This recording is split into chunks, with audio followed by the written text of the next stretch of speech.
Shalom, holy brothers and sisters. This week's Parsha is Parshat Vayechi, and it means "and he lived," and it is the last chapter in the book of Genesis.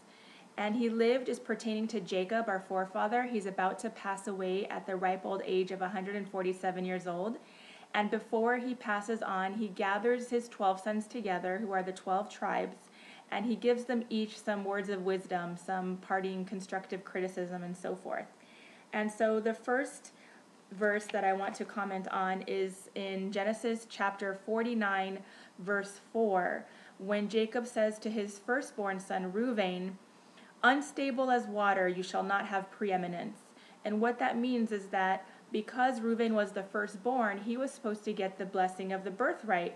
However, because he had the undesirable trait of impulsivity, of going with the flow, as they say, he did not merit to have the birthright, and instead Yehuda, who mastered self-control, received the birthright because he earned it, even though he was not the firstborn. He earned it by having superior character traits.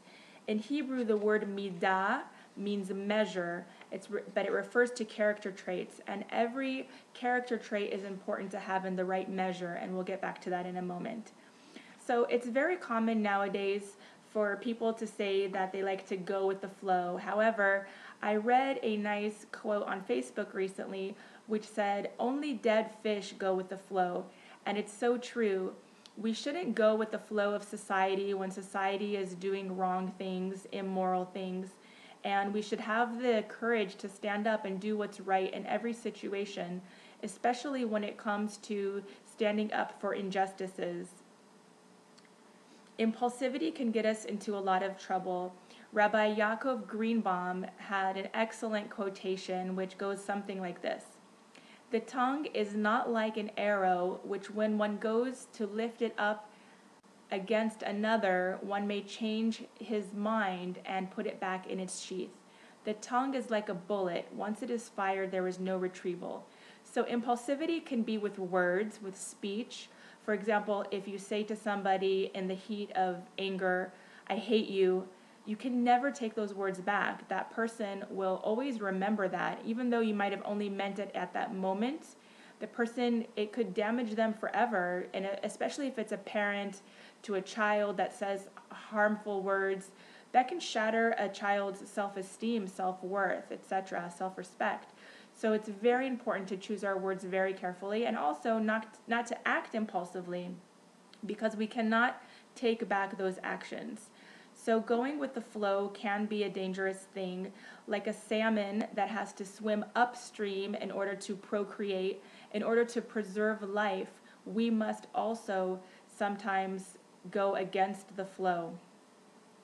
The next item that I want to discuss comes in Genesis chapter 49, verse 7, when it says, Jacob is talking to his sons Shimon and Levi, Simon and Levi, and he's saying to them, "Achelkem b'Yaakov v'afitzem b'Yisrael," and it means, "I will divide them in Jacob, and I will spread them among Israel." So what it's referring to here is that these two brothers, Shimon and Levi, were known for having excessive anger. And the other brothers had less anger, so he was going to distribute the anger of these two brothers amongst the other tribes. Yaakov was saying, "I'll take away some of the anger of Shimon and Levi and spread it among the other brothers, for they need more than they have now." So anger is not necessarily a bad trait. It's a matter of utilizing it at the right time. Rabbi Zelig Pliskin, in his book Growth Through Torah, explains that every single trait is necessary. The only question is how much and in which situations it should be used. So anger is an emotion which is necessary in dealing with injustices. When injustices happen against animals or children or any situation that could be corruption in the world, we need to have anger, because anger stirs us to action. We need to do something about it. We don't just sit there and say, "Oh, that's a shame that that's happening to someone somewhere over there." We need to take action. We need to protest. We need to write letters. We need to raise money. The anger has to stir us to do the right thing. So, like I said before, with the word midah, it's the question of how much of a thing, because of course too much of anything is not good. And also, like according to Chinese medicine, all of the emotions are good. It's very important not to get stuck in any particular emotion. Even excessive joy can be harmful. Too much of a good thing is also not good. Everything in its appropriate midah, in its appropriate measure. And like it says in Ecclesiastes, to everything there is a purpose and a time under heaven.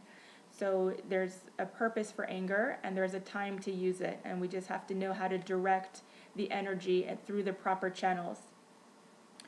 In chapter 49, verse 15, we have a verse which talks about that Yisachar, which is another one of the tribes, saw the land of Israel and that it was good and pleasant, and he bowed his shoulders to bear. So what does it mean, bowing his shoulders to bear? It means he trained himself to bear any difficulties that he was able in order to reach the highest levels of peace of mind in all situations. So whenever we have challenging situations, it could be very difficult to have peace of mind. We might think, oh, when all of my needs are met, then I can have peace of mind. But no, the opposite is true. We must find our peace of mind despite all of the chaos and anarchy and craziness that's going around in the world and in our own personal environments.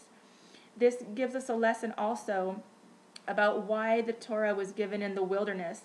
The wilderness is a place which lacks the comforts of a home. They had to struggle for survival against the elements, etc.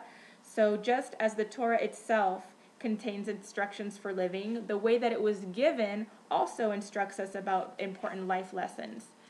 It's teaching us that peace of mind, which is dependent on physical comforts and meeting all of one's needs, is the source of confusion.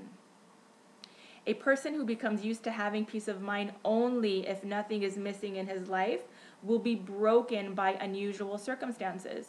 So whenever we're missing anything, whether it's health, finances, relationships, etc., this is our training ground for being able to persevere and excel during future challenges in life, that we should be triumphant when the going gets tough. So a person who seeks peace of mind by having physical comforts is similar to a person who throws oil on a fire in order to extinguish it. For a moment, it appears to him that he's putting the fire out, but very soon he will see that the fire is burning with even more energy, and that this example is exactly what happens to a person when he tries to find peace of mind through physical comforts. So it's the same way that soldiers are trained. When soldiers in the army are trained, they're deprived of sleep, they're deprived of food, they're deprived of comfort, and in that state of lack, in that state of uneasiness, is when they train and sharpen their minds to focus on the goal, to focus on what they need to survive, and to focus on what they need to do to protect the land that they are protecting. So when a person is able to have peace of mind, even though he is missing comforts and pleasures and things that he desires or things that he needs, then he has acquired the peace of mind necessary for accepting the wisdom of the Torah. So that's all that I'm going to share with you today. Thank you so much for watching. Please subscribe and share, and may God Almighty bless you in all that you do. Shabbat Shalom. Bye-bye.